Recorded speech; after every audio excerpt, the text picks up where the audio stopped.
Bonjour, bonjour, voilà, ça y est, on m'entend pour les gens en présentiel. Je suis Nicolas, je suis l'un des deux animateurs aujourd'hui qui vous accompagnent pour ce e-commerce Connect. J'ai plaisir de pouvoir être avec vous ici au Salon Hoche. J'ai plaisir également à être avec vous par l'intermédiaire de cette caméra pour tous ceux qui nous suivent à distance, puisqu'on sait que vous êtes de plus en plus nombreux à les suivre à distance. Donc on ne vous oublie pas. D'ailleurs, j'en profite pour vous inviter à interagir. Il y a un chat qui est mis à votre disposition, je l'ai sur mon téléphone portable. Et donc, si jamais vous avez la moindre réaction ou question à poser à nos intervenants tout au long de cette journée, n'hésitez pas à l'utiliser. Pour vous, ce sera plus pratique. Hein ? Enfin, tout autant pratique en vrai, mais en tout cas, vous pourrez poser vos questions. Alors, pour ceux qui étaient présents juste avant, on était avec une table ronde, on était en présence de Nicolas, donc Gelbfarb, qui est Bonjour avec à nous. tous. Rebonjour. Rebonjour. Rebonjour. Donc, tu es responsable digital au groupe Rand et on a parlé pas mal de Lollipops, du coup, tout à l'heure. Donc Lollipops, c'est une marque qui fait partie du groupe Rand depuis 2007, pardon. C'est une marque qui a été créée en 1994 et donc qui a été rachetée en 2007 par le groupe Rand. Marque de maroquinerie sur un prix moyen entre 69 et 109 euros. Donc on reste sur la gamme accessible, on va dire, en maroquinerie. C'est une maroquinerie qui se veut un peu fantaisie, accessible, très féminine. Aujourd'hui, c'est 13 magasins en France et dans les dom-toms, un peu plus de 450 revendeurs multimarques et un site e-commerce. On a pu t'entendre parler, pour ceux qui ont suivi aussi, de cette approche qui était très minutieuse autour des dépenses chez Google Ads notamment, très minutieuse, très attentionnée, on coupe là où il faut, on appuie là où il faut, mais assez rapidement on est très vigilant là-dessus. Et donc du coup, on a le nom de la présentation tout à l'heure, vous êtes venu pour ça. Pourquoi est-ce qu'on va vers les campagnes Performance Max de Google? Alors nous, on a fait le choix de basculer sur de commencer à faire des tests avec Performance Max en juin dernier, quand on a commencé à avoir des baisses de performance sur nos campagnes shopping. Donc à partir de ce moment-là, c'est vrai que le format Performance Max est sorti. On a eu via notre agence des échos comme quoi les équipes de Google n'avaient plus trop le droit de donner du conseil sur Google Shopping. Et donc on a fait le switch sur Performance Max. Je vais juste passer. Ouais. Et donc on a commencé par un test qui a duré à peu près 6 mois. On a mis un peu de temps à trouver les leviers d'optimisation, d'acquisition, les budgets. Mais en gros, on a fait un test, on a commencé avec 1 500 € par mois de juin à novembre. Et on a commencé à voir les résultats qu'en novembre. Donc ça a vraiment mis 6 mois pour sortir la performance qu'on attendait. Mais vous vous étiez dit 6 mois? Genre vous vous étiez dit on va mettre 6 mois? On s'était dit à peu près 6 mois, oui. Ah ouais, donc c'est au bout de 6 mois que c'est arrivé. C'est au bout de 6 mois qu'on a commencé à avoir des bonnes tendances. Mais on a fait vraiment beaucoup de tests avant pour y arriver et on a mis du temps à comprendre comment fonctionnait Performance Max. Déjà parce que chez Google, il n'y avait pas grand monde non plus qui savait comment ça fonctionnait. Il n'y avait pas beaucoup de documentation en juin dernier non plus sur ce qu'était Performance Max. Et on a mis donc voilà pas mal de temps à faire des tests, à se planter et à comprendre comment on pouvait faire des campagnes rentables avec ce nouveau format. Alors comment on fait une campagne rentable? Est-ce que tu as des exemples, des cas concrets un peu à nous raconter? Et même les loupés, je pense que c'est hyper intéressant d'avoir les... tu parles de loupés, je pense que c'est super intéressant. En fait, la première chose qu'on a remarqué, c'est que il fallait avoir un niveau de qualité et d'optimisation sur toutes les demandes de Performance Max qui devaient être parfait. C'est-à-dire que Performance Max s'appuie beaucoup sur le flux Google Shopping. Si le flux Google Shopping, il y avait même une erreur dans le flux ou un avertissement, on voyait tout de suite qu'il y avait des problèmes de performance. Donc on a mis en place énormément de choses pour cleaner ce flux et avoir un flux qui soit très propre et qui aujourd'hui est 100% dans le vert. Ça nous a déjà fait gagner quelques points de performance. Il y a la fiche produit également qui est très importante parce que en fait, Performance Max récupère le flux Google Shopping, prend les URL, scanne les fiches produits et vérifie les informations sur les fiches produits. S'il y a des dissonances entre la fiche produit et le flux Google Shopping, tout de suite, il y a des impacts négatifs sur les campagnes, voire des arrêts de plein de micro-campagnes en fait, que génère Performance Max. Donc il faut que typiquement le prix soit identique entre le flux shopping et la fiche produit. Il faut que certains attributs qu'on renseigne d'un côté soient identiques de l'autre. Que le stock soit identique. Si le produit est disponible sur le site mais qu'il est marqué non disponible dans le flux shopping, il va y avoir des problèmes et inversement. Donc on a fait déjà ce travail qui a pris du temps parce qu'il a fallu déjà l'identifier. Ouais, tu as vécu tout ça, là, tout ce que tu dis là. Oui, oui. Ouais, voilà, okay. Et ensuite, quand on rentre dans les annonces Performance Max, il faut que chaque champ disponible soit renseigné. C'est-à-dire que Performance Max demande des visuels dans plusieurs formats, il faut les faire. Même si vous n'avez pas envie ou vous considérez que ce n'est pas pertinent, parce que vous savez que vous n'allez pas être diffusé en display, mais il faut quand même renseigner ce visuel-là. Même chose pour la vidéo. Si vous ne mettez pas de vidéo, de lien vidéo YouTube dans vos campagnes Performance Max, elles vont sous-performer, même si elles ne sont pas utilisées. Et il faut régulièrement mettre à jour ces assets. Également pour les campagnes texte, il faut régulièrement les renouveler, montrer à Google que ce n'est pas juste une campagne qu'on a balancée en automatique et qu'on laisse tourner. Il faut vraiment revenir. Nous, on s'est fixé qu'on revenait dessus tous les 3 à 4 semaines pour mettre à jour tous ces contenus-là. La vidéo, c'est un bon exemple. Au début, nous, on ne mettait pas de vidéo parce qu'on se disait qu'on ne voulait pas être diffusé sur des publicités YouTube parce que d'expérience, on sait que c'est un peu une perte de budget. Hein, ça ne performe pas trop, sauf si vous avez des expériences différentes, mais généralement, ça ne performe pas. Donc, on avait fait le choix volontaire de ne pas renseigner cette vidéo dans la campagne. Et un jour, on s'est dit, ça ne fonctionne pas, autant tout miser et essayer, tout essayer, quoi. Tout essayer. Et le jour où on a renseigné cette vidéo, on a vu qu'il y avait un gain de performance, mais cette vidéo n'est jamais diffusée sur YouTube en publicité. Voilà. Des fois, il ne faut pas chercher. Okay. Alors, on va dire les algorithmes ont leur mystère, autant faire avec.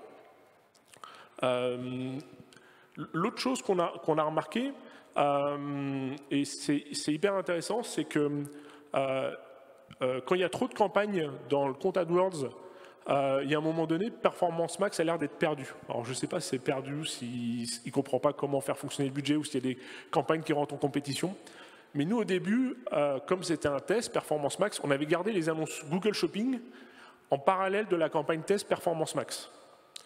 Et on voyait que Performance Max ne décollait pas, on voyait que Google Shopping baissait. Et on n'arrivait pas vraiment à comprendre quelle était la cause à effet. Par un choix un peu hasard, on s'est dit on va couper Google Shopping pour voir ce que ça donne avec juste Performance Max. Et en fait, d'un seul coup, c'est là où on a commencé à avoir les premiers prémices de la hausse de Performance Max. Donc on a commencé à réfléchir un peu différemment en se disant ok, Performance Max, il a peut-être besoin de vivre un peu tout seul. Et donc, on a commencé à la faire vivre toute seule, cette campagne-là. Ça devait être compliqué, la prise de décision, de se dire on va lâcher quelque chose qu'on utilise depuis un moment, qui a prouvé un petit peu... comment ça se passe, le processus, pour vous, de réflexion? C'est qu'à un moment donné, quand on voit qu'il y a un canal qui baisse, que l'autre, il vivote, mais qu'on n'arrive plus à avoir de contact chez Google sur pourquoi cette campagne Google Shopping ne fonctionne pas, le choix, il se fait comme ça. En fait, ça se fait, quoi. Ouais. Il fait que il faut couper quelque chose, il faut tester des choses. Donc, si ça se dit, ça n'avait pas marché, on aurait remis 3 semaines plus tard, on l'aurait mis en route. Mais il fallait à un moment donné faire quelque chose pour faire bouger les choses. Donc ça a été un des premiers éléments qu'on a trouvé pendant les 3 premiers mois. Mais toujours en septembre-octobre, on voyait que ça avait du mal. On commençait à tester des choses qui étaient parfois trop complexes. On essayait de créer des doublons de campagne Performance Max, une campagne Performance Max avec un peu tous les produits, une campagne Performance Max avec nos best, ce qui était un peu le cas qu'on faisait avant sur Google Shopping. Et là, on voyait que les performances des deux étaient en baisse, donc on arrêtait. On a fait pas mal de petits tests comme ça, on essayait de complexifier les campagnes Performance Max en créant des règles d'exclusion, des règles d'inclusion, etc. Et à la fin, on se rendait compte qu'il valait mieux faire une seule campagne Performance Max, très générale, lui donner tout le flux, tout accès, et c'était comme ça au final que l'algorithme arrivait à fonctionner. Donc c'est un peu contre-intuitif par rapport à ce qu'on faisait avant sur Google Ads. Du coup, tu estimes là, en disant ça, est-ce que tu estimes que c'est moins de charge de travail pour vous? C'est une charge de travail qui est différente. Je dirais pas moins, parce que Performance Max nécessite d'avoir une surveillance du budget qui est beaucoup plus importante que ce qu'on avait avant. La campagne est un peu moins stable. Enfin, moi, je trouve que c'est moins stable que des campagnes un peu plus classiques qui existaient avant sur AdWords. Et donc, nous, aujourd'hui, on est quasiment obligé de piloter au jour le jour le budget qu'on met et donc le ROI que ça génère. Le ROI que va générer Perf Max est très, très lié au budget. Donc ça, c'est pareil, on a mis beaucoup de temps avant de comprendre. C'est-à-dire? C'est-à-dire qu'il y a un budget minimum qui dépend en fait un peu du secteur d'activité. Donc nous, en plus, comme on a deux marques, on a pu constater que ce n'étaient pas les mêmes niveaux. Donc il y a un budget minimum sous lequel il ne faut pas descendre parce que l'algorithme n'a pas assez de données pour créer des optimisations. Et il y a un niveau au-dessus qui, à un moment donné, en fait, Perfmax va cramer du budget juste pour cramer du budget. Et donc, il faut trouver cette bonne plage juste dans laquelle vous avez assez de data à fournir en gros à Perfmax et sur lequel vous ne dépensez pas trop pour ne pas avoir un ROI qui soit trop bas. Et ça va dépendre de vos activités commerciales. C'est sûr qu'on ne va pas dépenser on va pas investir autant pendant les soldes parce qu'on a une explosion d'achats que pendant une période creuse, par exemple le mois de mars. Enfin, en tout cas, nous, c'est notre cas. Et donc, on est en permanence en train d'ajuster ce budget max qu'on lui autorise à dépenser pour maximiser, nous, notre ROI, parce qu'on a un ROI cible qui est défini. Et tant qu'on est au-dessus de ce ROI cible, on augmente le budget par palier. Et dès qu'on voit que ça redescend parce que l'activité commerciale est moins forte ou parce qu'il y a une concurrence ou X, Y raison, on va descendre le budget pour essayer de se rapprocher à chaque fois de notre ROI. Donc c'est un jeu permanent qui est aujourd'hui quasiment piloté au jour le jour. Et donc ça, c'est à vous de le trouver, vraiment par les tests, par le temps. Ouais. Ce budget... C'est pour ça qu'on fonctionne par palier. On n'augmente jamais, on ne va jamais doubler le budget journalier, mais on va l'augmenter par tranche de 10, 20 euros en fonction aussi des enseignements qu'on a eus ces derniers mois pour trouver le juste niveau qui fait que on augmente en fait le volume du chiffre d'affaires tout en gardant une rentabilité certaine. L'idée, c'est vraiment pas d'aller chercher de ce qu'on pourrait appeler du chiffre d'affaires négatif, hein, le chiffre d'affaires qui on sait que va générer tout le temps des pertes. C'est vraiment pas notre objectif. Nous, c'est vraiment d'aller chercher du bon chiffre d'affaires et donc d'avoir toujours ce bon ratio entre croissance de chiffre d'affaires et ROI stable. Donc toi, tu conseilles vraiment d'y aller petit à petit, croissant, pour tester? Ouais, c'est vraiment, faut y aller vraiment par palier. Le premier palier minimum, il est un peu dur à trouver parce que au début, on va se dire ok, combien je mets par jour? Nous, on a commencé avec 50 euros par jour. Et ensuite, progressivement, on peut monter sur des périodes très fortes d'activité jusqu'à 300, 400 euros jour et des périodes moins fortes à 100 euros. Donc, on est en permanence en train de jouer sur ce levier-là pour trouver le bon équilibre. Et c'est quoi la marge de manœuvre quand tu parles de le budget, on trouve le budget où on a le bon équilibre? Et si on met trop, après, on en perd. Si on n'en met pas assez, on en perd. Est-ce qu'il y a une marge de manœuvre? Oui, on a quand même une marge de manœuvre sur des fourchettes de ROI cible. Ouais. On sait que certaines périodes, on peut descendre un tout petit peu parce qu'on va être sur du full price, parce que l'activité peut être un peu moins forte. Et donc, on va aller descendre un tout petit peu. Et des périodes sur lesquelles on va se rattraper parce qu'on va avoir un gain dû à une opération commerciale, dû à un moment de l'année qui est plus propice à l'achat. Mais on essaye de rester très très proche quand même de notre cible. Après, si on est au-dessus, c'est toujours bon. Mais voilà, quand on est au-dessus, on va plutôt essayer d'aller chercher du chiffre d'affaires additionnel en agrandissant cette plage budgétaire. Ça fait 6 mois là du coup, tu dis, que vous êtes dessus? Non, on a commencé en juin dernier, donc ça fait quand même presque un an. Ouais, presque un an. Ouais. Ça a mis 6 mois à décoller. On a vu quand même les début novembre, on a vraiment eu une très très forte hausse de performance de Perfmax.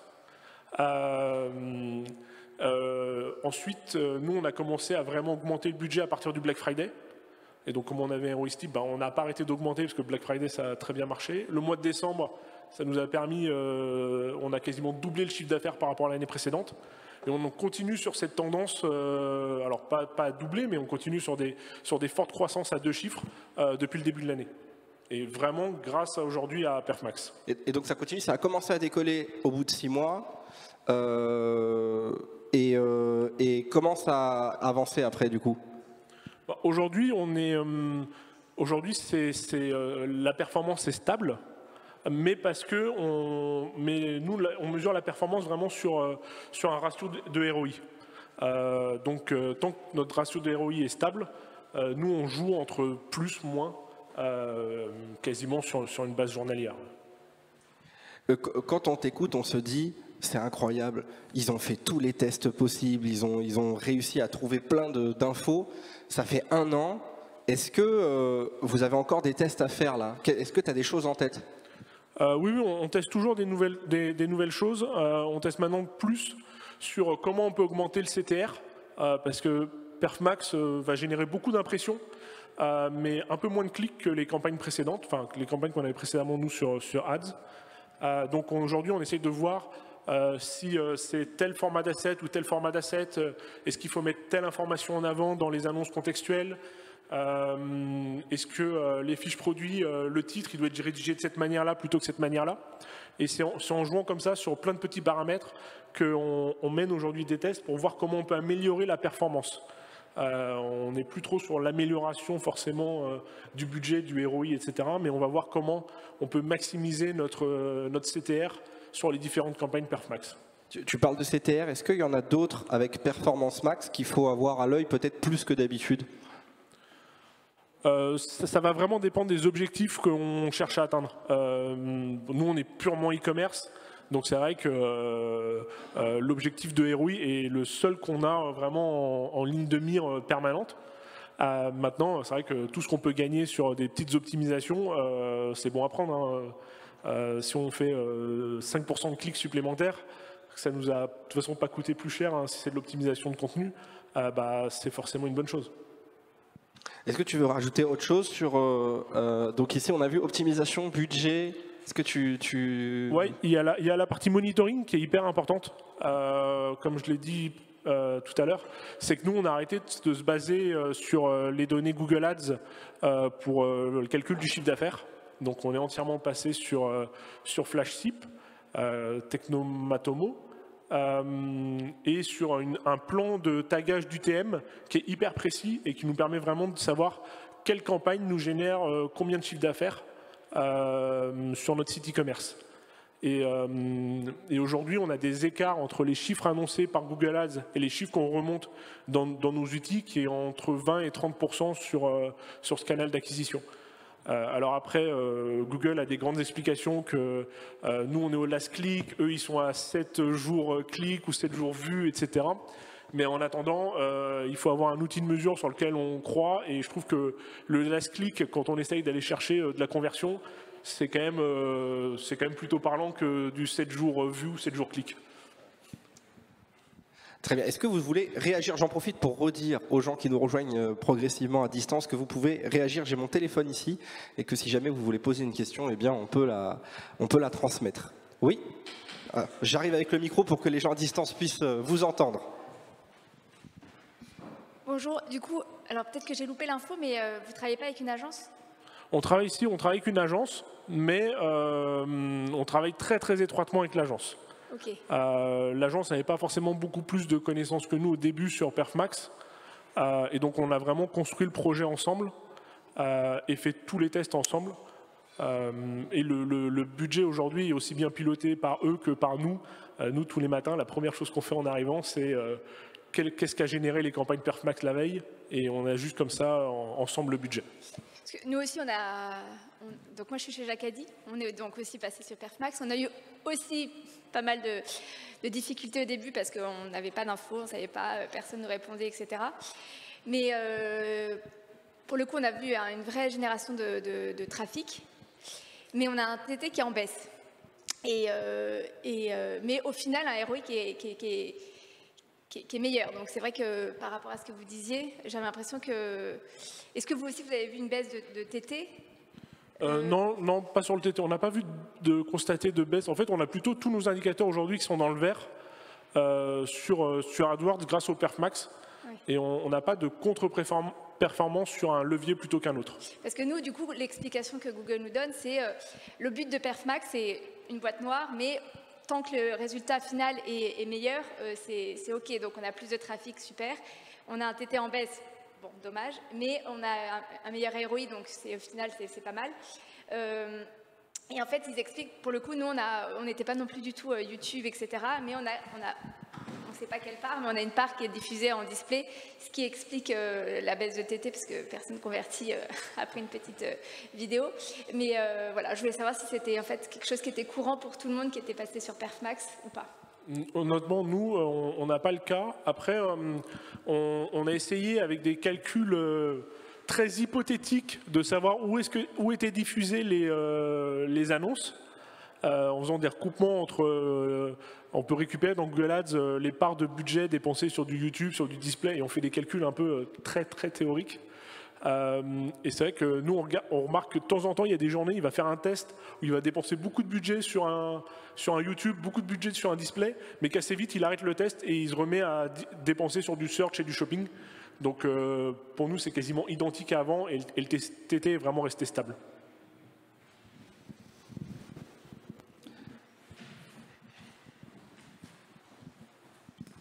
Bonjour, Raphaël, e-commerçant aussi.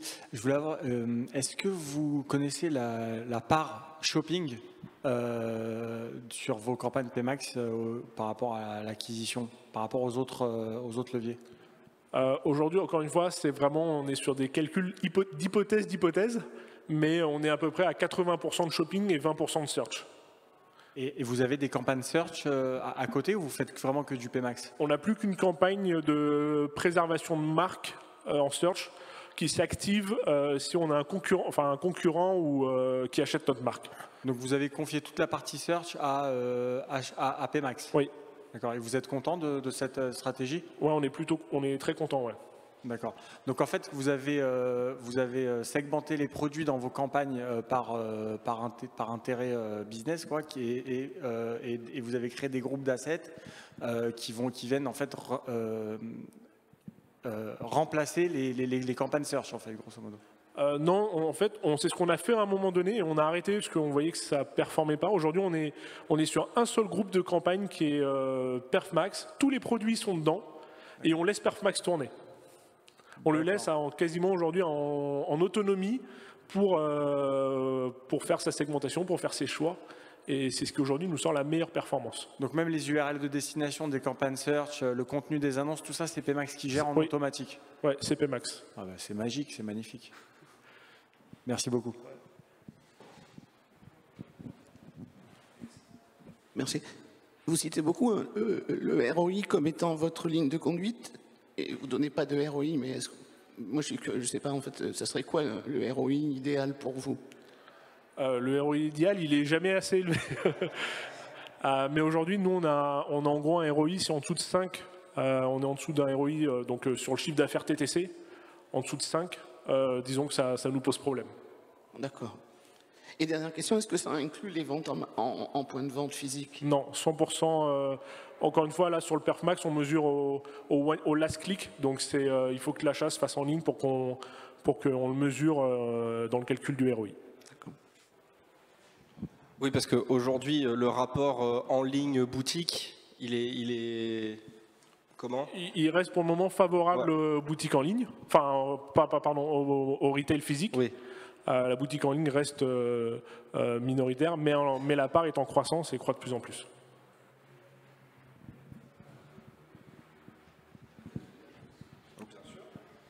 Vous avez parlé de vidéos YouTube. Il a fallu que vous fassiez des 5000 vidéos YouTube, puisque vous avez 5000 références. Comment vous êtes débrouillé? Vous avez créé une URL fictive? Non, alors la vidéo YouTube, c'est vraiment une vidéo de pub, c'est une vidéo de campagne. Donc nous, on avait déjà le service marketing qui crée des vidéos pour nos écrans en magasin. Donc c'est vraiment pas des vidéos optimisées pour faire de la pub YouTube, mais c'était une des exigences de Perfmax. Donc on renseigne aujourd'hui cette vidéo pour Perfmax et ça permet juste à l'algorithme de fonctionner. Mais on ne fait pas de vidéo spécifiquement pour Perfmax.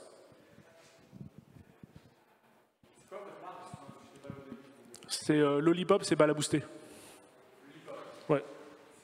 Sac, ouais. Et du coup, vous faites bien, parce que Perfmax nous demande de changer, dès qu'on change de campagne, de changer la vidéo. Donc vous disiez que en fait, vous avez une vidéo qui dure toute l'année? Non, on la change toutes les 3-4 semaines. Okay. Soit il y a assez de vidéos qui sont créées par le service market pour les magasins, ce qui est généralement le cas. Ouais, okay. Et sinon, on va prendre une vidéo qui est longue, donc qui est au-dessus de 15 secondes, et on va la découper en deux pour pouvoir durer plus longtemps. Ah, okay. Mais encore une fois, c'est vraiment pas une vidéo qui a pour objectif de faire de la pub avec, c'est vraiment une vidéo qui a pour objectif d'optimiser l'algorithme. Enfin, c'est du branding dans tous les cas. Oui, mais elle n'est pas diffusée, donc, mais oui, on s'en sert quand même un peu comme branding, on fait en sorte que le logo est visible, etc. Mais c'est vrai que si les produits ne sont pas visibles dès le début, comme c'est normalement un peu la target quand on est sur YouTube, c'est de faire en sorte que tout le message passe en 3 secondes, oui. On a moins cet engagement-là. Oui, nous aussi, ok.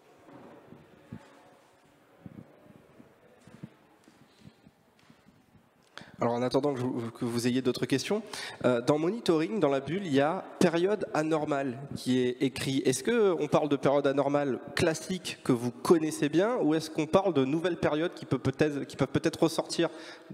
Alors ça va être, aujourd'hui dans Perfmax, on a la possibilité d'exclure des périodes de temps du calcul d'optimisation de l'algorithme. Et donc typiquement, nous on sait que on sait que pendant les soldes, les ventes privées, c'est des périodes qui sont de très très forte activité. Et donc une fois qu'on finit les soldes, on va renseigner à Perfmax que du temps au temps, ne faut pas prendre en compte pour éviter que l'algorithme ne tourne sur des données qui sont délirantes. Mais dès qu'on a une nouvelle opération, on va lui dire si au final cette période-là tu peux la prendre en compte et on va réactiver l'exclusion 2 semaines, 3 semaines, 4 semaines une fois que l'opération est terminée. Donc on joue en permanence sur cette activation, enfin cette déclaration entre guillemets de quelles sont nos périodes de trop forte activité par rapport à une autre période pour pas que l'algorithme se base sur ces valeurs-là. Donc voilà, même si c'est très automatisé, il y a quand même beaucoup d'actions à mener pour faire en sorte que ça fonctionne bien. Il faut quand même le nourrir des informations que vous avez depuis un moment, que vous connaissez de l'entreprise.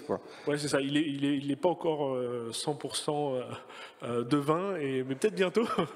Mais oui, il faut quand même le nourrir de beaucoup d'infos. Puis il change souvent aussi. J'ai l'impression, les choses changent, pas que seulement avec les indicateurs de Performance Max, mais j'imagine qu'on voit des changements et on doit s'adapter sur Performance Max d'indicateurs qui viennent d'ailleurs. Oui, alors les indicateurs changent, les données changent, mais également les formats changent. On voit déjà qu'il y a des champs supplémentaires qu'il faut renseigner, il y a des fois des champs qui disparaissent parce qu'ils ont peut-être décidé que eux, ça ne servait à rien. Et il y a des actions supplémentaires à réaliser au niveau des flux produits par rapport à des nouvelles best practices que définit Google. Et donc il faut toujours, et c'est aussi la force de l'agence avec qui on travaille, c'est qu'ils ont un autre niveau de contact que nous dans des équipes Google. Et donc il faut quand même toujours qu'il y ait quelqu'un qui soit au courant de quelle va être la future nouveauté pour qu'on soit prêt avec nos informations, nos données, nos assets pour être avec un taux d'optimisation à 100%, on va dire, de nos campagnes. Alors, est-ce que vous avez, c'est pour les gens, un Google Analytics? Alors, on est en train d'arrêter nous Google Analytics, que ce soit Google Analytics ou GA4, suite à une remarque de nos avocats, parce que, alors je ne vais pas rentrer dans le détail parce que ça me dépasse, mais apparemment GA4 et Google Analytics ne seraient pas conformes au RGPD européen. Et donc nous, ça fait quelques mois, même un peu plus, qu'on a basculé sur une solution qui s'appelle FlashSip, qui est basée sur Matomo. Voilà. Et au niveau des écarts que vous constatez sur Matomo, vous avez dit que vous avez 20-30% d'écart, mais est-ce que vous connaissez les écarts que vous avez avec GA4 par exemple, au niveau du chiffre d'affaires Google Pmax? Non, sur GA4, on regarde pas. Ok, merci.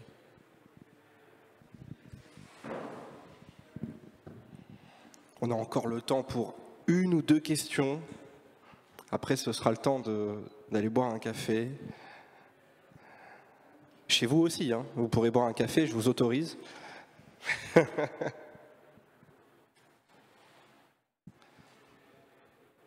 Est-ce que tu vas ajouter une dernière chose? Non, je pense qu'on a bien fait le tour. Ah, c'est pas mal. Hein. Ouais, vous avez juste à tester et à faire des tests et vous finirez par trouver quelque chose qui fonctionne. Je crois que c'est une belle façon de conclure parce qu'on a parlé que de ça. Des tests, puis on a testé ça, puis on a testé ci, puis on a testé... parce que il y a un moment où c'est ça le jeu. On le sait depuis un moment. Peu importe les outils, faut tester. C'est ça. Il n'y a que ça qui marche. Ah.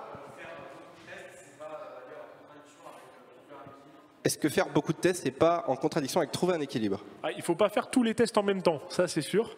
Mais il faut faire, nous on mène généralement 1 ou 2 tests en même temps et on essaye de voir qu'est-ce qui va se passer. Et ensuite on en tire les enseignements. Mais on ne fait pas tous les tests en même temps, on essaye vraiment de cibler nos tests et de prendre le temps d'analyser les performances. Au début, c'était basé sur les données. Ensuite, ça a été basé sur le budget. Maintenant, c'est de plus en plus sur les assets. On essaie vraiment d'y aller étape par étape. Est-ce qu'il y a une période où vous ne faites pas de test? Non. Non, ça n'existe pas. Je pose la question quand même, mais non. On n'en fait pas trop au mois de décembre, qui est quand même un des plus gros mois de l'année. Ouais. On arrête les tests à ce moment-là. On n'a plus le temps de les suivre, mais sinon, on en fait des tests toute l'année. Très bien, écoutez, merci beaucoup Nicolas Gelbfarb, merci. Vous pouvez, c'est bien, vous avez le droit, je vous en prie. Merci d'avoir été avec nous pour nous parler de ces campagnes Performance Max, c'était pour e-commerce Connect. Merci beaucoup à vous.